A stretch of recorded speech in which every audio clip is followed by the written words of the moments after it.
symbolizing this kind of fusion. For me, this is sacred art. This was what we know to be true, that we are within this kind of cosmos. And I wanted to introduce, you might know Luke Brown, and Mark Lee is a fellow that I hadn't seen before. You'll see some of his work. This is one of Luke's magical pieces, and I think it's Alpha Centauri. But you can see how there is a kind of a temple element in this figure that in belly there, and quite extraordinary. Now, Mark Lee is his friend there.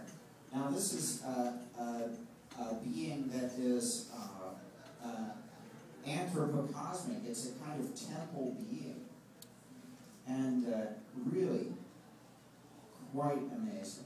And a person we haven't met except for a couple months ago.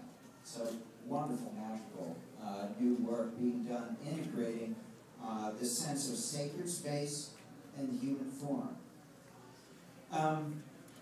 The Damanhur temples in outside of Turin in Italy have also endeavored to bring the human story front and center. They're called the temples of humanity. And so these are the, I think this is the Temple of the Sun, perhaps. Now, the Temple of Water, the blue one there, done by the founder, Falco, and the Labyrinth with human figures. Here's the Mirror Temple. So the whole idea of the anthropocosm, I guess, is to see how it is through the human lens that we experience reality and we interpret reality. And so when our sacred spaces reference the human form, there's an easy identity. There's a mirroring possible. And this is demonstrable. You know, people can identify with iconography, and it has an effect on the subtle energetic system. Symbolism that fuses elements helps us to gain insight to the attractive forces in our cosmos. Here the Transfiguration painting shows everything occurring within a consciousness.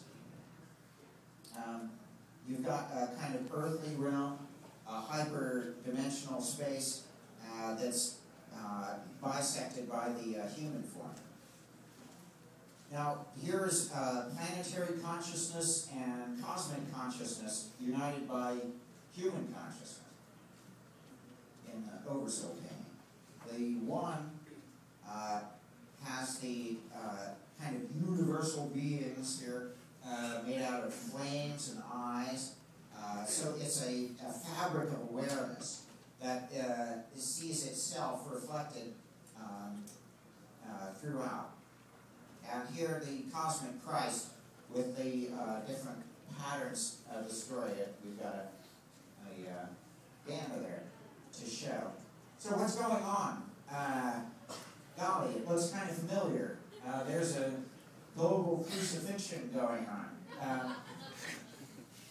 We're all nailed to each other's hands and waking up to our oneness in a suffering world as it's destroying itself. So how can we wake up and preserve what we have? And that is the drama that is occurring today.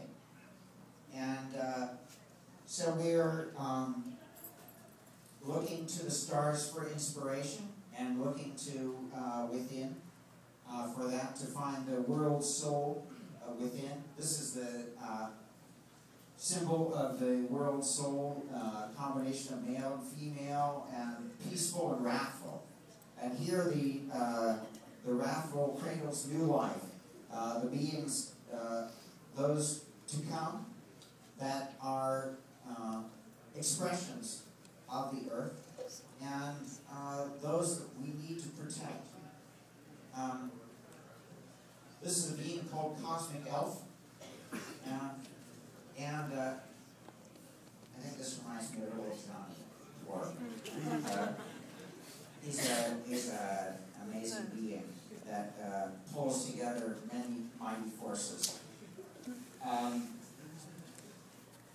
very playful. And here's the cosmic angel. It's got the skull fetus. For me, the skull fetus is a symbol of time. So we're somewhere between the fetus and the skull, you know. So it's a symbol of linear time.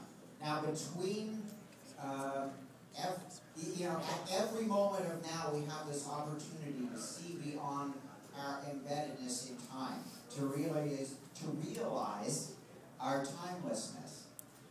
And so that's what's symbolized in this angel, this kind of being outside of time, and that is united with all beings and part of the visionary world. And so the anthropocosm is what you would see on the doors coming into cosm. This was the first version that we had in New York City for about 5 years, until a couple of years ago. So this was the front entryway. There were prayer flags and the Eye of Spirit there. When you would come in, it would say, "Surrender to love," and the painting Prostration was there. This was advice I was given by an angel in some special state, and it said, "Don't say surrender to God. It sounds a little too demanding. But if you say surrender to love, most people still believe in love. And it kind of flies under the radar, you know? They use God's secret name, you know?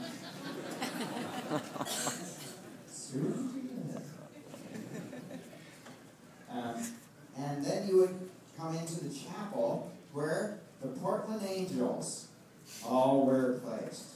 Thank you very much.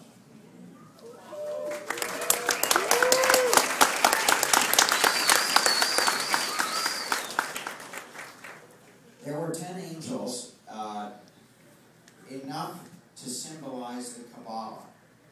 We even placed them in there without realize. We had placed them in this Kabbalistic kind of framework after getting 10 of them.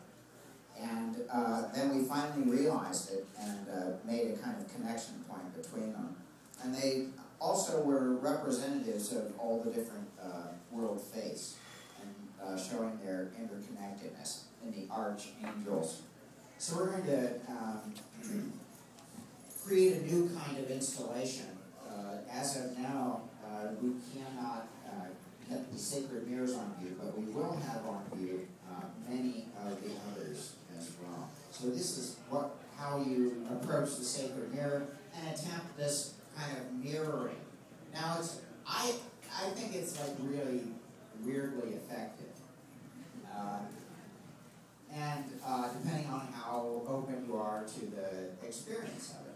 But you can potentially, sort of do some subtle body work by reflection on this thing.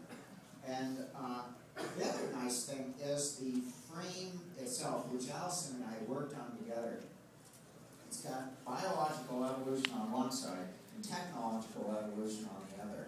There's kind of a big bang down at the bottom, and then you've got the male and female elements coming together, the fusion of opposites, birth and death, and the Eye of Spirit there at the top. So essentially you've got evolution toward self-awareness, awareness of the cosmos, aware of itself. So that's